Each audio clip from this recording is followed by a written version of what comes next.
is he concerned with them? In other places in Egyptian records, one of the oldest mentions of the nation of Israel comes in what's called the Merneptah Stele, and it actually mentions Israel as a nation. This would have been after Joshua was leading the conquest. And it just so happens also that right at the tail end of the 18th dynasty, after you would have seen Yahweh, the first monotheistic God in the world, all of a sudden Egypt has this Pharaoh who comes along and throws all of the polytheistic gods out and says, no, we are now monotheistic. And his name's Akhenaten. He's the one monotheistic Pharaoh. Like, what would have put it in his mind to all of a sudden say, no, we want to be monotheistic? There's all of this stuff that's happening, and it's circumstantial, but you hear the buzz going on, and it's like, okay, come on. See, there's a few things this lying-ass liar is not telling y'all in order to make his narrative work. The first thing, the most important thing that this lying-ass liar is not telling you is the fact that if Joshua was doing this conquering and the Merneptah Stele, which was dated in around the 1200s, then Joshua would have been doing his conquering in the 1200s, right? But what does the Merneptah Stele say?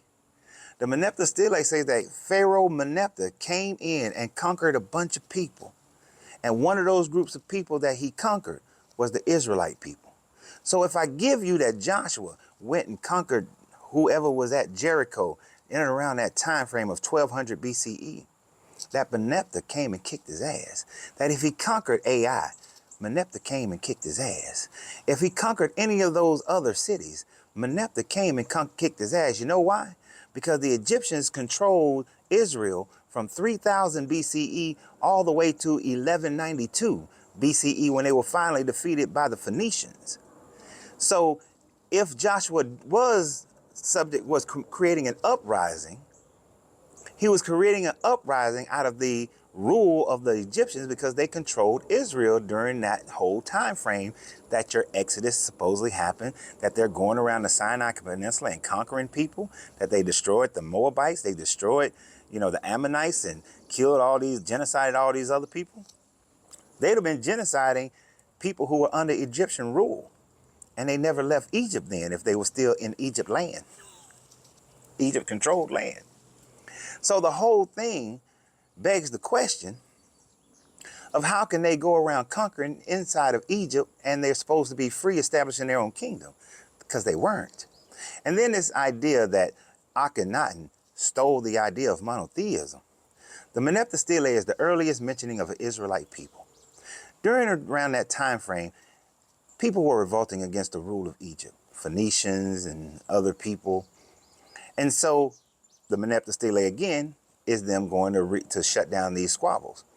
But the first mentioning of the Merneptah of the Israelites existing is the Merneptah Stele, 1200s.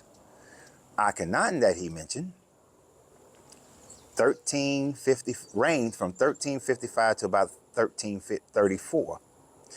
That means that his ideas of monotheism, of going to the Akhenaten, represented by the sun, not the sun, but represented by the sun, of the Akhenaten, was 100 years prior to the time frame of Joshua doing all his conquering.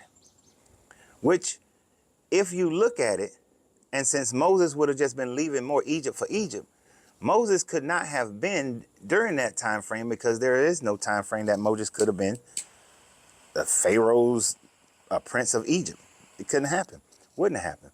That would mean that Ramesses could not have been Pharaoh's brother, because Pi-Ramsey wasn't built until the 1200s. So you'd have to make him Akhenaten, or you have to make him, and that we know that's not true, because Akhenaten dies in Egypt. They try to say that it was Amenhotep III.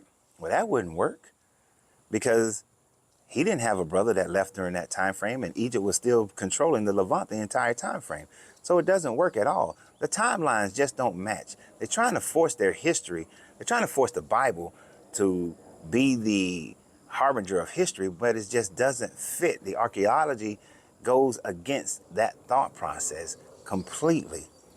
There is absolutely no way the Exodus happened because there is no evidence of it, and it contradicts actual history of the reign of Thutmose III, Amenhotep II, and Akhenaten, and then Nefertiti, and then Tutankhamun, and then you get down to Ramses. No, it just doesn't work. And the city of Pi-Ramses and Pithom wasn't even built until the 1200s. So it just doesn't work.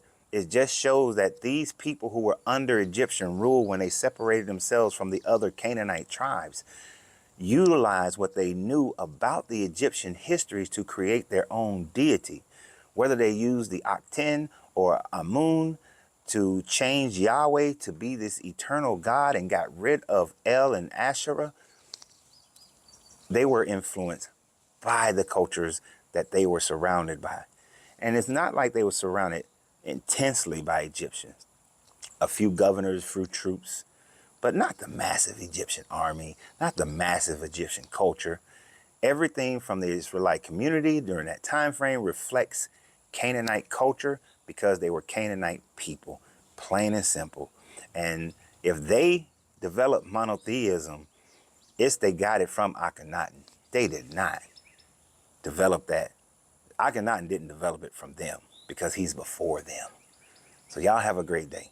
And remember always, you have to free yourself to be yourself because your greatness is non-negotiable. Good journey, good vibrations.